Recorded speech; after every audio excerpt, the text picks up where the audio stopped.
Eu mato e morro pelo meu filho. Você já ouviu alguém dizer isso ou já disse isso? Nós ouvimos muito essa frase como se fosse uma prova de amor inquestionável. Mas aí eu volto e lhe pergunto: você vive bem por você e também por eles? Mas eu lhe digo convicta, com toda a certeza, morrer pelo filho é fácil, porque você vai fazer isso apenas uma vez. Eu quero ver você ser contínua, disciplinada, constante em produzir uma vida de qualidade para si mesma e também para os seus filhos. Isso que é realmente uma prova de amor para ele, principalmente, porque você vai estar bem para poder acompanhá-lo, direcioná-lo e estar ali de uma certa forma na retaguarda, independente de quanto tempo de vida ele tenha. Porque a gente sabe que quanto mais os filhos crescem, se desenvolvem, menos eles precisam de nós. Mas ainda assim desejamos continuar acompanhando os desenvolvimentos dele, desenvolvimentos do decorrer da vida deles. E é sobre isso que nós vamos conversar hoje, sobre o desafio que é viver bem, ter uma qualidade de vida e ser constante, disciplinado e estrategista nesses momentos, porque enquanto a gente não tem estratégias para melhorar a nossa vida, a rotina continua nos engolindo, nos impossibilitando, sanando todas as nossas energias, nos impossibilitando de melhorar, de não apenas sobreviver, mas de sim viver com qualidade. E você dá tudo de si e acha que isso é ser uma boa mãe, eu lhe convido a ficar nesse vídeo e assistir comigo até o final, para você perceber o porquê e como você deve fazer essas mudanças. Naturalmente, culturalmente, romantizam muito a vida da mãe dedicada apenas exclusivamente aos filhos, à rotina doméstica, a ser do lar. Há problema nisso? Não. Mas eu entendo que tem muitas mães que, ainda sendo umas excelentes mães, elas desejam desempenhar porque elas entendem que pode contribuir. E isso é fundamental, é extremamente necessário que a gente dê manutenção também às outras áreas da nossa vida, ainda que a gente pense de forma estratégica para, em um determinado momento, a gente dar determinados passos. Por exemplo, uma recém-mãe vai dar a atenção que se deseja, ainda que se queira, com todas as forças, que se deseje muito. Ela vai dar a mesma atenção quando ela é mãe de uma criança de 5 anos, quando ela é uma mãe recém-parida? Não, obviamente nós sabemos que não há condição disso e ocorre lá as suas exceções, porque a gente sabe que tem as suas exceções. Porém, via de regra, a gente sabe que não é isso que acontece. Eu estou falando aqui para você que é mãe solo, que é mãe, talvez, de mais de uma criança. Você também pode ser uma mãe atípica, que também tem inúmeros desafios. E ainda que a gente tenha uma rede de apoio muito grande, a gente sabe qual é a nossa função dentro do papel da maternidade mesmo. Mas isso não significa que a gente precisa se anular. É muito natural as pessoas romantizarem isso, mas esse perfil cuida justamente desse olhar de ressignificar a maternidade, de a gente entender de que a gente não precisa escolher entre ser uma profissional e ser uma mãe, entre ter um relacionamento amoroso e ser uma mãe. Não, a gente pode conciliar essas coisas dentro da nossa realidade. Obviamente a gente vai conseguir sempre manter os equilíbrios dos pratinhos em ordem? Não, verdade. Porque a vida, ela não é sobre um padrão. Eu costumo dizer que a estabilidade, que é o que a maioria das pessoas buscam, e aí muito voltada pela questão financeira, né? Porque hoje eu sou uma profissional também da área financeira. Eu sou contabilista, então eu trabalho com isso e percebo que o vocabulário é muito usado para isso, né? A estabilidade. Só que na realidade a vida em qualquer área, em qualquer setor, ela não é linear. Ela não existe uma estabilidade, Muito se cita o exemplo do eletrocardiograma, Que é o exame onde a gente percebe os batimentos cardíacos. E a gente vê que não é linear. Ele sobe, desce, fica reto, sobe e desce. Porque o movimento da vida, ele não é linear.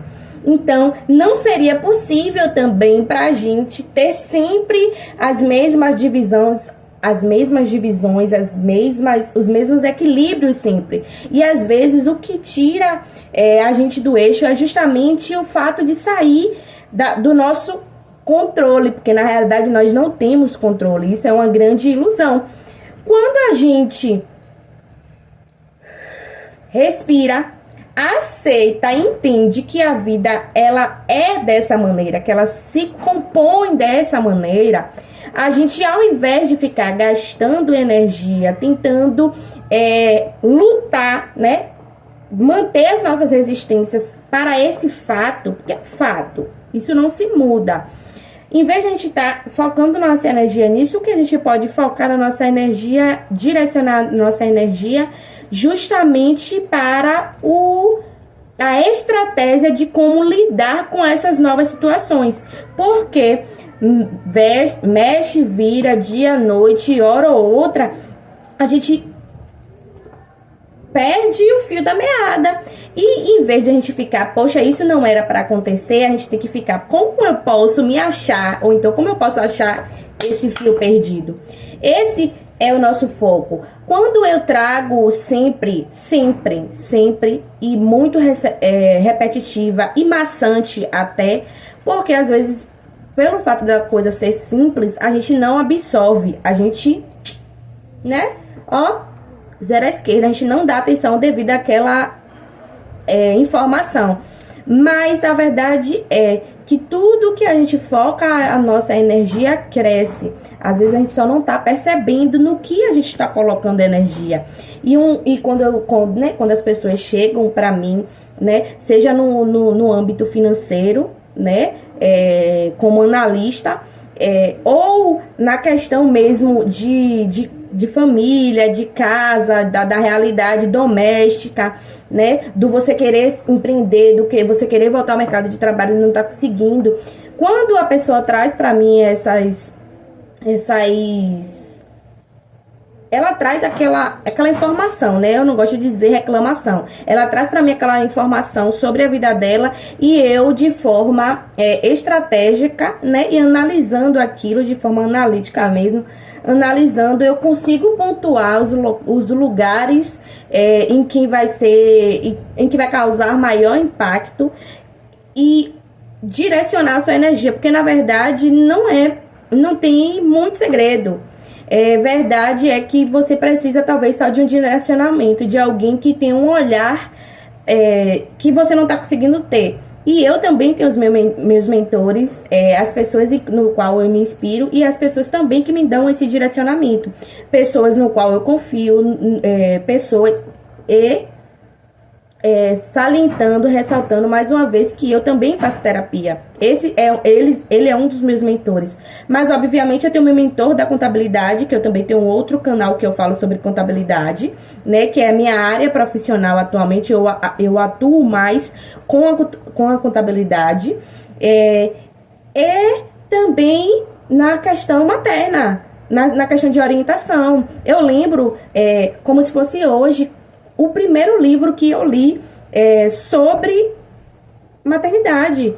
Quando eu entendi que eu iria levar meus filhos para o médico e que eu não sairia lá com a orientação de como criá-los e educá-los. Foi meu primeiro ponto de partida, foi justamente essa insatisfação de eu ir levá-los para as consultas e ele não me dizer como eu deveria educar quando meu filho trouxesse certos comportamentos, que lá eu iria apenas olhar a saúde física dele. Eu fui mãe muito nova, eu fui mãe aos 17 anos, mas eu sempre tive uma visão de educação dos meus filhos ampla, assim como um todo, pensando lá na frente. Então eu precisava disso, eu não tinha.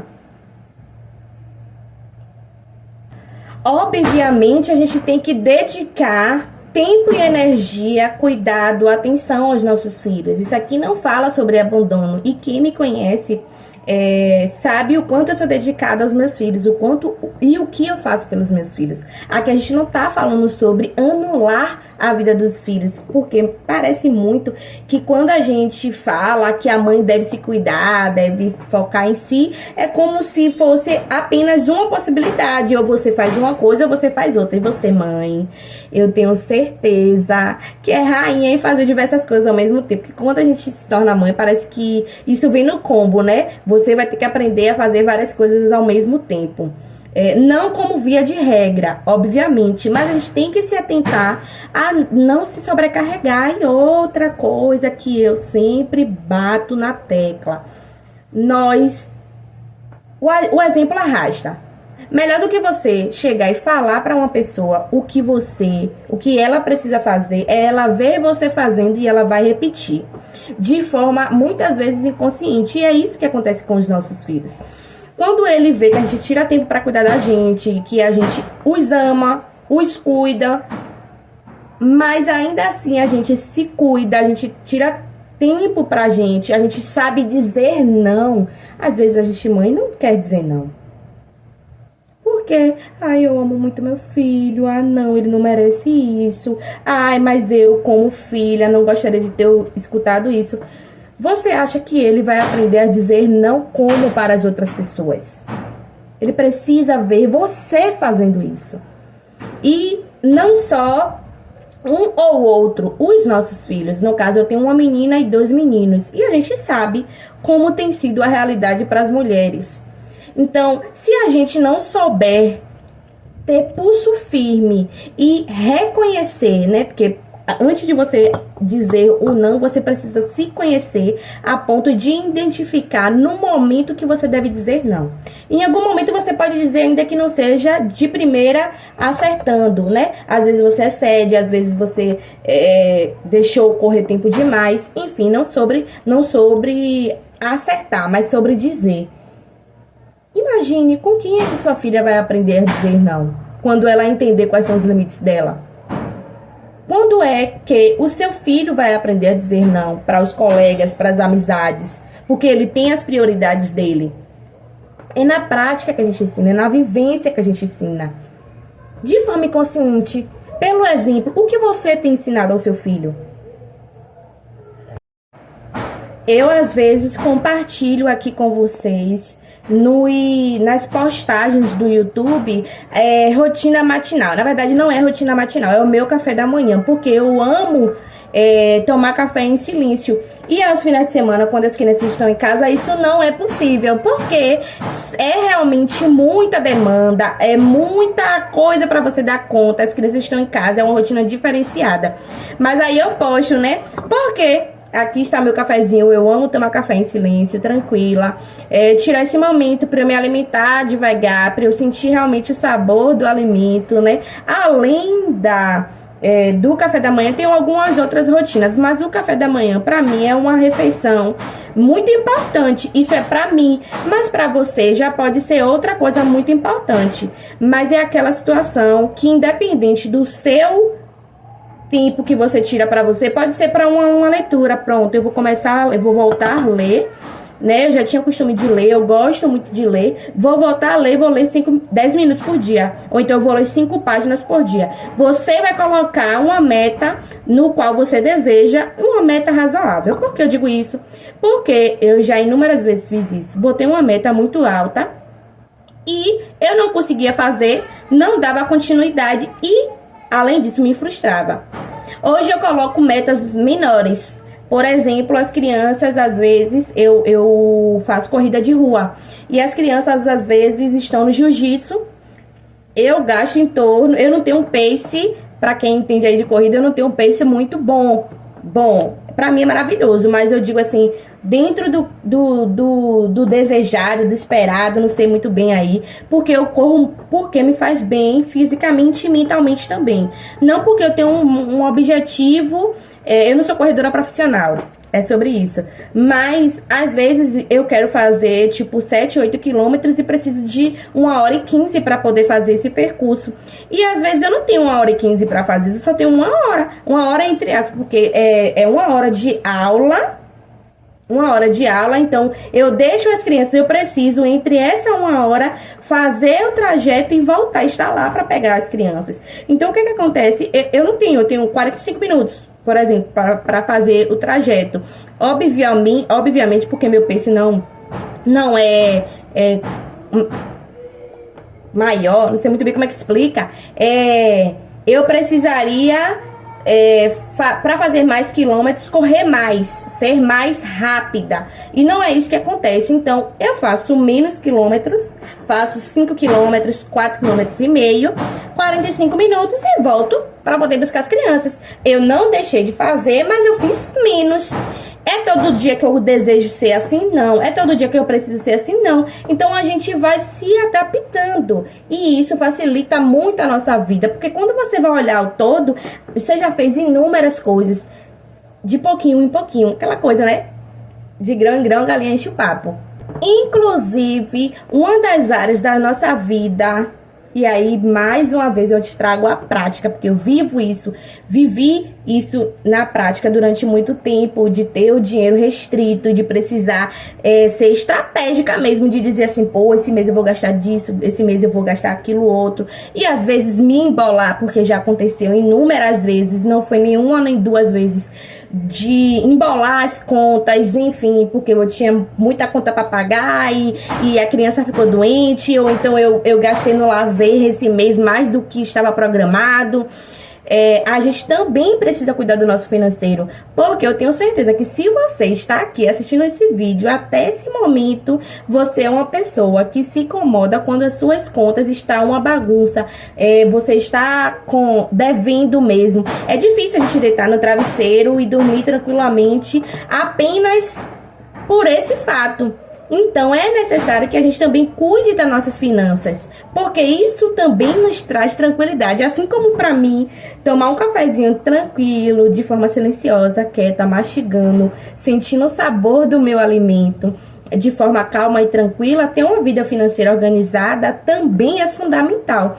E por isso, pensando justamente em nós, mães solos, eu criei um e-book falando sobre educação financeira, voltada, direcionada para isso, porque nada melhor do que vir de alguém que sabe a realidade que a gente passa. Eu vou deixar aqui no link da descrição o e-book, é só você baixar, ler, colocar em prática, porque para além de você ler, de você entender, é um e-book muito prático. Vai lhe trazer tanto questões sobre mentalidades, como sobre a questão prática da educação e organização financeira da sua casa, da sua família. E aprenda a delegar. Seus filhos precisam de autonomia, você precisa de mais tempo, e isso acontece ao longo do desenvolvimento deles, independente da idade que cada um tenha. É só você parar, analisar direitinho o que cada um consegue fazer. E também a dizer não. Como eu falei anteriormente, a gente, inclusive, tendo essa disciplina de dizer não com mais facilidade e tranquilidade, sem precisar se justificar, sem ter que entender por que está dizendo não, a gente ensina aos nossos filhos que eles também precisam fazer isso na vida deles. Então, da próxima vez que você ouvir essa frase, eu mato e morro pelo meu filho, você vai lembrar desse vídeo e vai se lembrar e falar para si mesma: eu vivo bem por mim e pelo meu filho. Agora, me conte aqui nos comentários o que você pode fazer hoje, aquela atitude simples e prática que você está adiando há algum tempo, que você deseja fazer, que se você fizer vai deixar sua vida melhor hoje. Me conte aqui, compartilhe comigo. Se você quer melhorar a sua qualidade financeira, é só baixar o meu e-book que eu deixei aqui na descrição deste vídeo. Para você que assistiu o meu vídeo até aqui, minha gratidão e até breve.